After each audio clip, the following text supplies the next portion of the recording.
म्हासुर्ली प्राथमिक आरोग्य केंद्राला सामाजिक कार्यकर्ते युवराज पाटील यांनी लस साठवण्यासाठी आवश्यक असलेला फ्रीज भेट दिलाय। या फ्रीजमुळे महत्त्वाच्या लसींची साठवणूक करणं सोपं होणार आहे। सुमारे वर्षभरापूर्वी सुरू झालेल्या या प्राथमिक आरोग्य केंद्रामुळे दुर्गम भागातील रुग्णांना आरोग्य सेवा उपलब्ध झाली आहे।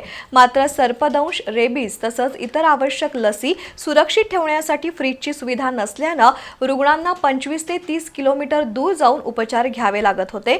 ती गैरसोय आता दूर झाली आहे। म्हासुर्लीमधील प्राथमिक आरोग्य केंद्र हे राधानगरी, गगनबावडा आणि पन्हाळा तालुक्यातील धामणी खोऱ्यातील अनेक गावांसाठी वरदान ठरत असून इथं मोठ्या प्रमाणात रुग्ण उपचारासाठी येतात। विशेषतः पावसाळ्यात सर्पदंशाच्या घटना वाढत असल्यानं रुग्णांची मोठी गैरसोय होत होती। ही बाब सामाजिक कार्यकर्ते युवराज पाटील यांच्या निदर्शनास येताच त्यांनी प्राथमिक आरोग्य केंद्राला फ्रीज उपलब्ध करून दिला। त्यामुळे आता आवश्यक लसी केंद्रातच साठवता येणार असून रुग्णांना वेळेत उपचार मिळण्यास मदत होणार आहे।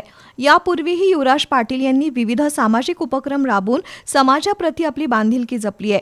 या योगदानाबद्दल प्राथमिक आरोग्य केंद्राच्या वतीनं त्यांचा गौरव करून आभार व्यक्त करण्यात आले।